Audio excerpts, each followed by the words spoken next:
agricultural pest products, and even fertilizers. Maize flour, cassava flour, and a number of other types of flours are being moved from zero rating. Transportation of sugarcane to factories will now attract VAT.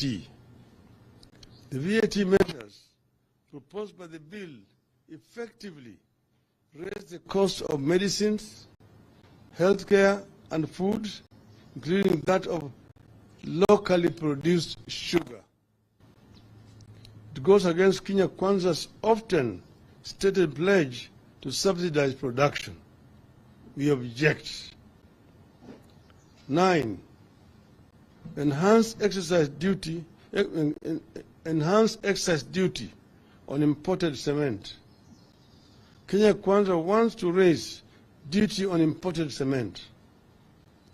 It will be a signal for local producers to raise their prices. This will impact the local construction industry, which is currently the main driver for job creation in Kenya. 10. Tax on beauty products. Kenya Kwanza wants to treat beauty as a luxury. Beauty products such as wigs, false beards, eyelashes, human hair, artificial nails, among others, will see their taxes rise from shillings 0.6 to shillings 25 per stamp, 2.5 per stamp. This is a 316% hike. Like digital economy, the beauty industry has become a major employer, particularly of our youth and women who have been unable to find work elsewhere. It is a home to hustlers. Now Kenya Kwanza is going after their earnings. We disagree. Ladies and gentlemen, Kenyans cannot be taxed to the bone just because of Kenya Kwanza's internal weaknesses. Rather than increase taxes, the regime must undertake the following. 1. An immediate stoppage of non-essential government expenditures, including the appointment of chief administrative officers. 2.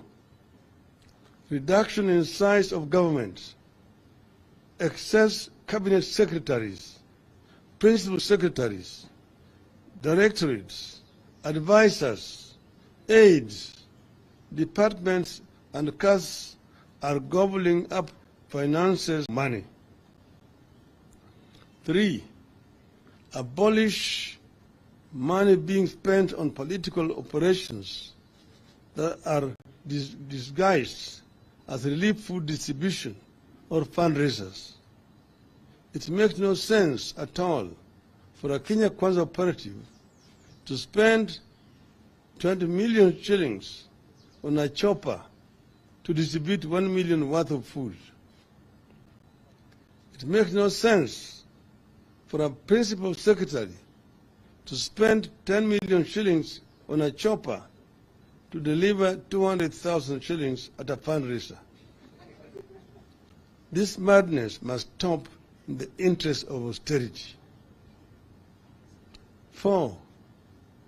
Domestic and international travel, conferences, workshops, and training must be reduced, and they should be held in the offices. Those who are working in Nairobi should hold their meetings in Nairobi, including members of parliament. Parliament has got enough offices, a facility for members, committees to meet. There's no need to transport members of parliament to go and meet in Mombasa. The same thing applies to members of the county assembly. 5. Freeze ministerial out-of-station allowances, ministerial house allowances, and domestic allowances for cabinet and principal secretaries. 6, end corruption and theft of public funds. Kenyans can't and won't tighten their belts any further. They have had enough. Their next available course of action is to force Kenya Kwanza to tighten its belt or force it out. End of the statement. Thank you.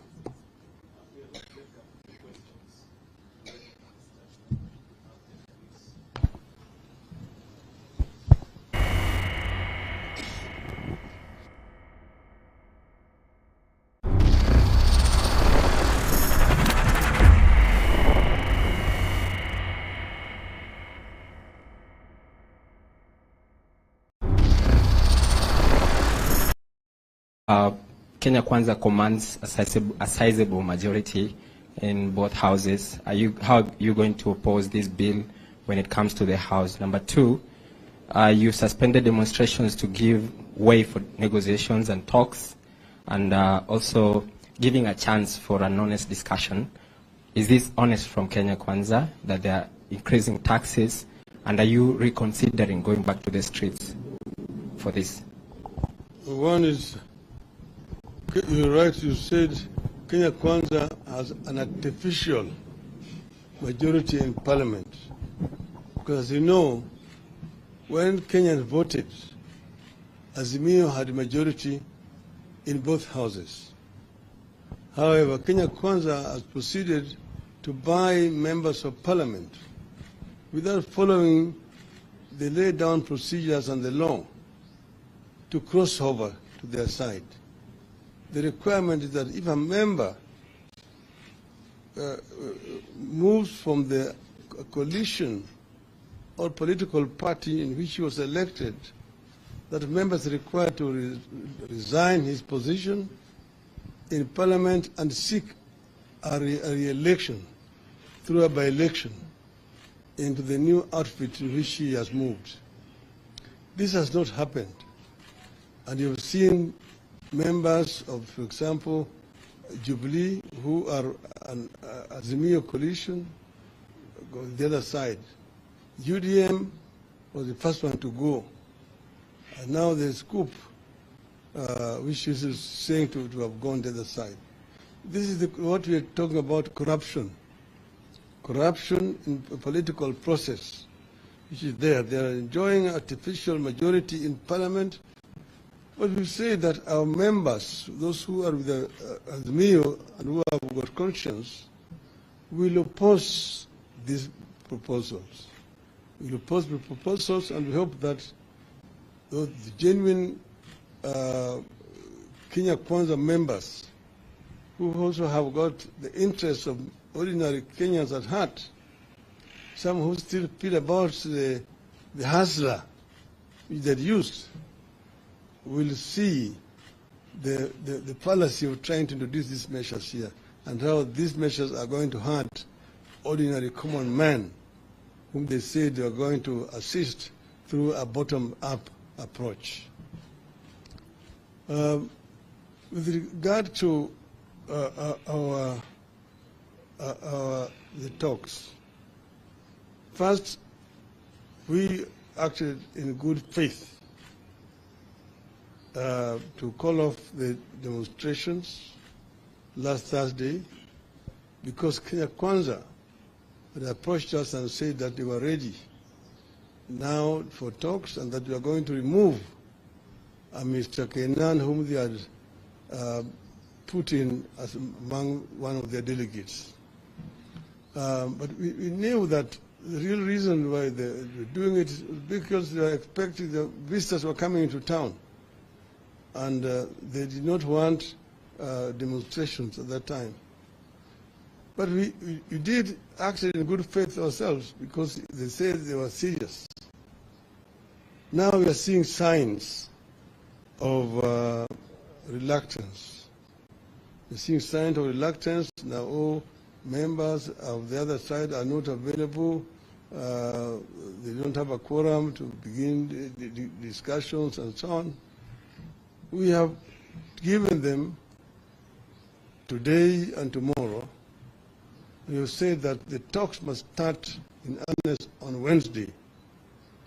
And if the delegation is not ready by Wednesday, we will treat that gentleman's agreement as cancelled. And we will then now explore other options available to us as Azimio. Do you have any question?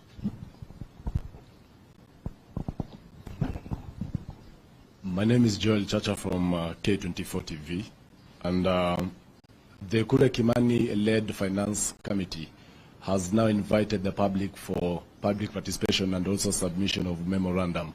That is the deadline is actually on 20th of May by 5 p.m. Are we likely to see also Azimia maybe submitting a memorandum on the same, and as well urging its supporters to turn out and also participate in this particular process? This press statement is itself already a notice to our members that we as Azimio are opposed to these proposals. And we are therefore urging all our people, members of the public, to participate and express their views, their opposition to these measures. We are waiting because, there's a workers' organization in this country which will be leading in this process. But we see the workers' movement is completely silent. We saw them on Labor Day talking and not even demanding an increase in salaries for the workers. It seems that the workers' movement has gone to bed with this regime. But we just want Kenyan workers to unite. We will continue to defend the right of Kenyan workers in the absence of an effective trade union movement that represents them. Thank you very much. Shortly, we shall be circulating copies of the statement to you. Thank you for coming.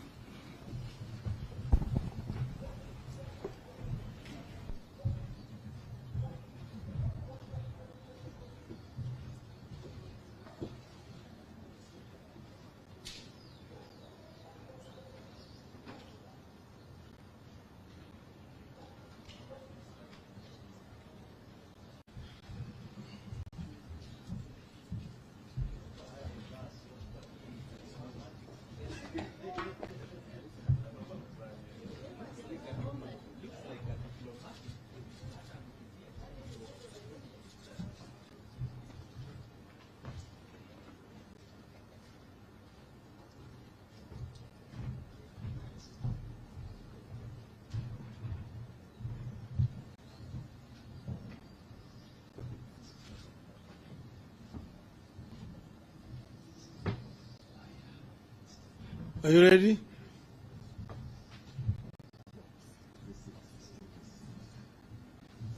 You're ready.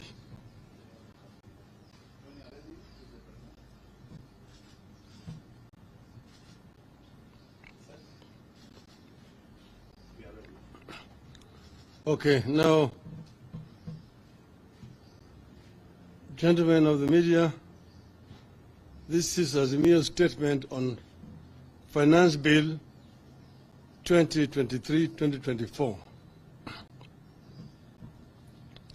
The Finance Bill prepared by the Kenya Kwanza regime, spelling out how they want to raise money in the 2023-2024 financial year, is a piece of punishment that Kenyans should be deeply concerned about.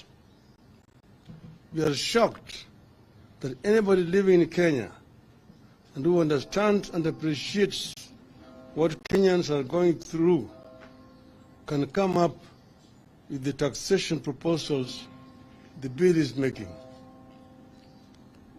It is even more shocking that a regime that promised to lessen the burden of the so-called hustlers, Mama Mboga, watu wa mjengo, can turn his back so soon on the same people. The tsunami of taxes in that bill will bury everyone especially the jobless youth and the poor struggling down at the bottom. The bill is a promissory note to strangle and suffocate the hustlers from whose necks Ruto promised to remove the rope. We wish to make it clear from the outset that as a party, we will try our best to ensure that this anti-people budget is not passed by the National Assembly. In the event that Kenya Kwanza uses its hired majority and passes the bill as it is, we want the people of Kenya to understand that it is Kenya Kwanza's bill. It is the Kenya Kwanza's budget. It will be a Kenya Kwanza strangling Kenyans. We will instruct our members of parliament to have nothing to do with it. The mischief is hidden everywhere across the bill, but we will highlight a few. 1. Turnover tax. Currently, turnover tax, that is, tax based on sales, is applicable on sales worth 1 million Kenya shillings and above, and it stands at 1%.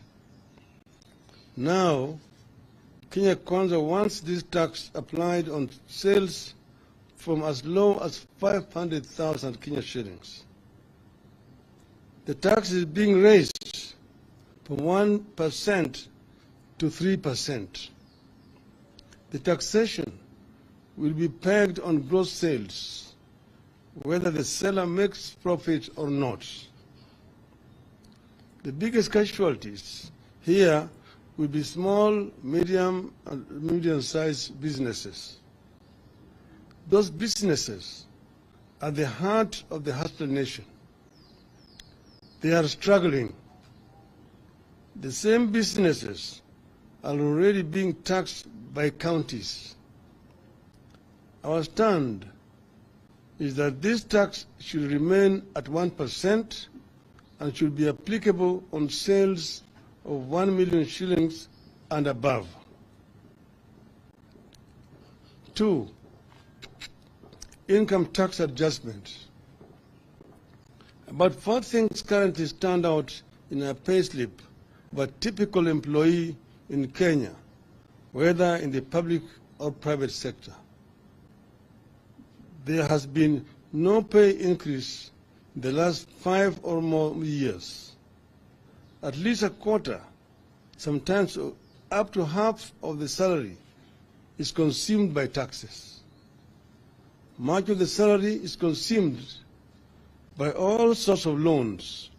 Much of the salary goes into the funding dead institutions like NSSF and NHIF, which in the end do not serve the needs of the employee.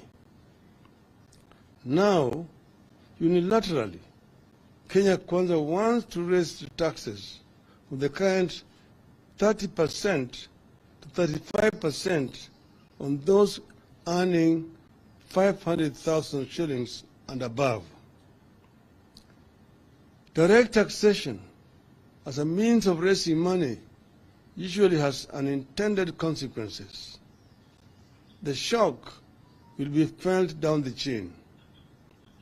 Typically, a single payslip supports entire villages and communities in Kenya. As Kenya Kwanza reduces availability of local disposable income, it is inadvertently reducing local demand for goods and services. It leads to more unemployment and more desperation. We will be instructing our members of parliament to oppose this bill's proposals. 3. Housing fund.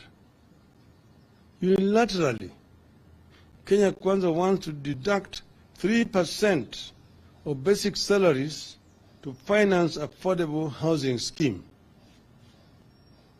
How the regime arrived at 3% and not 1 or 2 nobody knows. In an economy where employees are already faced with reduced income due to high cost of goods, we find the introduction of this new tax irrational. It further reduces the amount of disposable income available to the economy. We find it curious that while not everyone is qualified for the proposed affordable housing regime, everyone is expected to pay. This is illegal borrowing.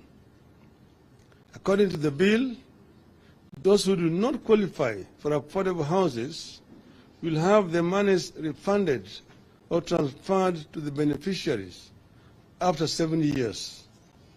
There's no mention of interest accrued on the money. You're borrowing money without paying interest. It is not clear why an employee who does not need a house would have his or her money tied up in a housing scheme when he or she would wish to spend it on farming or just feeding the family. There's also no guarantee that the housing scheme will work where schemes like NSSF and NHIF have been crippled by corruption. We need a review. 4, attack on digital economy. After being attacked through turnover tax, the youth who have tried to find themselves jobs by using their creative talents in the digital space are being targeted through digital content monetization. From paying zero tax currently, a creative youth who creates a digital platform or content will now be required to pay 15% tax.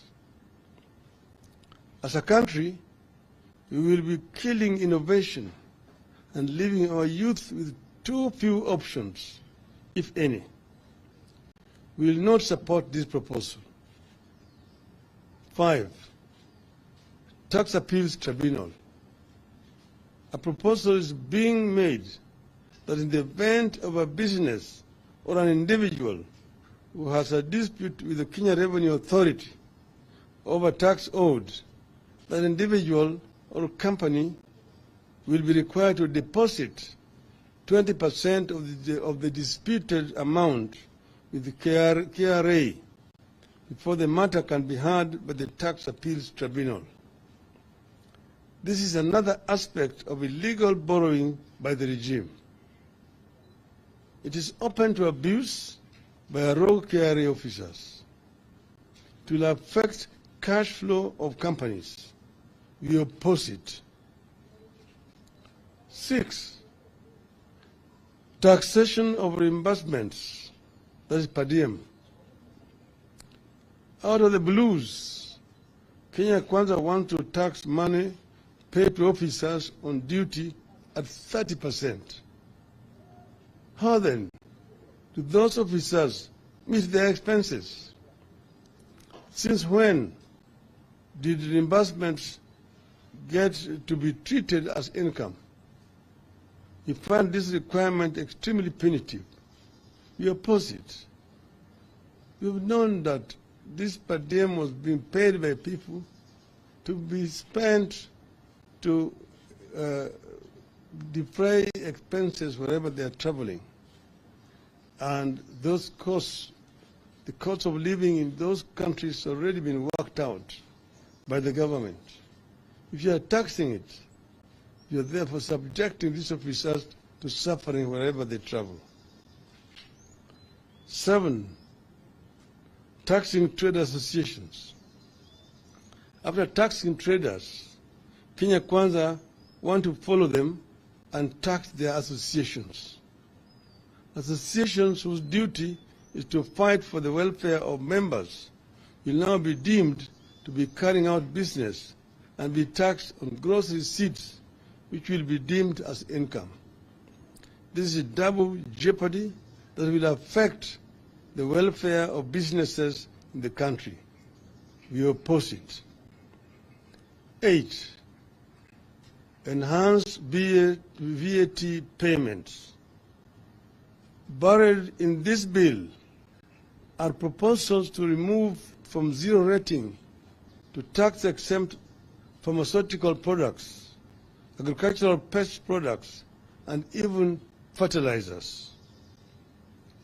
Maize flour, cassava flour, and a number of other types of flours are being moved from zero rating. Transportation of sugarcane to factories will now attract VAT. The VAT measures proposed by the bill effectively raise the cost of medicines, healthcare, and food, including that of locally produced sugar. It goes against Kenya Kwanza's often stated pledge to subsidize production. We object. 9. Enhance excise duty on imported cement. Kenya Kwanza wants to raise duty on imported cement. It will be a signal for local producers to raise their prices. This will impact the local construction industry, which is currently the main driver for job creation in Kenya. 10. Tax on beauty products. Kenya Kwanza wants to treat beauty as a luxury. Beauty products such as wigs, false beards, eyelashes, human hair, artificial nails, among others, will see their taxes rise from shillings 0.6 to shillings 25 per stamp, 2.5 per stamp. This is a 316% hike. Like digital economy, the beauty industry has become a major employer, particularly of our youth and women who have been unable to find work elsewhere. This is a home to hustlers. Now Kenya Kwanza is going after their earnings. We disagree. Ladies and gentlemen, Kenyans cannot be taxed to the bone just because of Kenya Kwanza's internal weaknesses. Rather than increase taxes, the regime must undertake the following. 1. An immediate stoppage of non-essential government expenditures, including the appointment of chief administrative officers. 2. Reduction in size of government, excess cabinet secretaries, principal secretaries, directorates, advisors, aides, departments, and CAS are gobbling up finances for the no good value for money. 3. Abolish money being spent on political operations that are disguised as relief food distribution or fundraisers.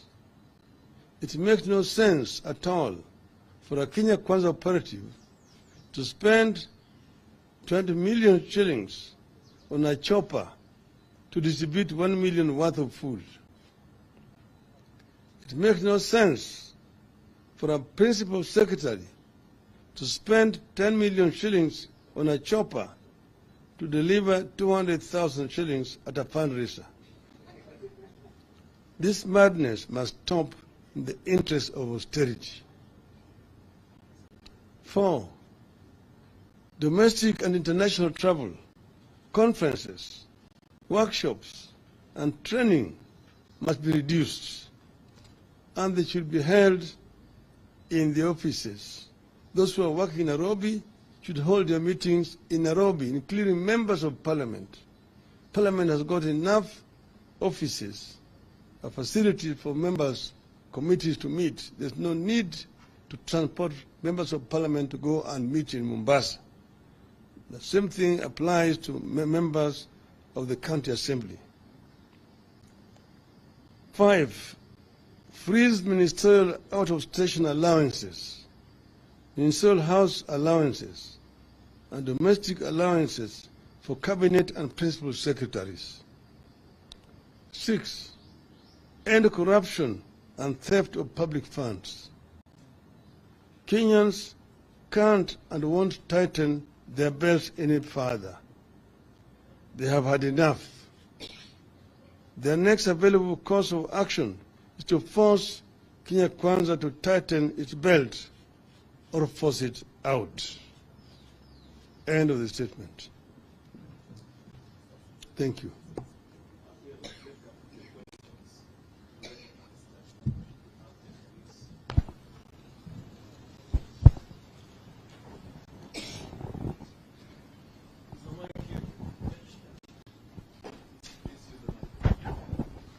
All right, my name is Emmanuel Toff from KISII. Say that again. Okay, my name is Emmanuel Toff from KTN News. Number one, Kenya Kwanza commands a sizable majority in both houses. How are you going to oppose this bill when it comes to the House? Number two, you suspended demonstrations to give way for negotiations and talks, and also giving a chance for an honest discussion. Is this honest from Kenya Kwanza that they are increasing taxes, and are you reconsidering going back to the streets for this? One is, you're right, you said Kenya Kwanza has an artificial majority in parliament. Because as you know, when Kenyans voted, Azimio had a majority in both houses. However, Kenya Kwanza has proceeded to buy members of parliament without following the laid down procedures and the law to cross over to their side. The requirement is that if a member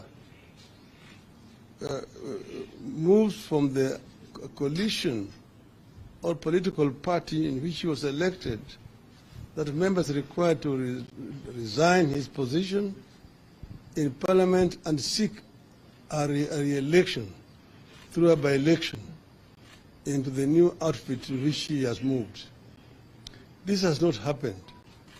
And you've seen members of, for example, Jubilee, who are an Azimio coalition, go the other side. UDM was the first one to go. And now there's COOP, which is saying to have gone the other side. This is what we are talking about, corruption. Corruption in the political process, which is there. They are enjoying artificial majority in parliament. But we say that our members, those who are with the Azimio and who have got conscience, will oppose these proposals. We will oppose the proposals, and we hope that the genuine Kenya Kwanza members, who also have got the interests of ordinary Kenyans at heart, some who still feel about the hustler which they used, will see the fallacy of trying to introduce these measures here and how these measures are going to hurt ordinary common men whom they say they are going to assist through a bottom-up approach. With regard to the talks, first, we acted in good faith to call off the demonstrations last Thursday because Kenya Kwanza had approached us and said that they were ready now for talks and that we are going to remove Mr. Kenan, whom they had put in as among one of their delegates. But we knew that the real reason why they're doing it is because they are expecting the visitors were coming into town, and they did not want demonstrations at that time. But we did act in good faith ourselves because they said they were serious. Now we are seeing signs of reluctance.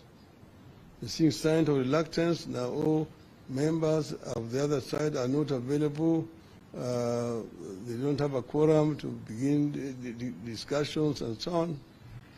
We have given them today and tomorrow. We have said that the talks must start in earnest on Wednesday. And if the delegation is not ready by Wednesday, we will treat that gentleman's agreement as cancelled. And we will then now explore other options available to us as Azimio. Do you have any question?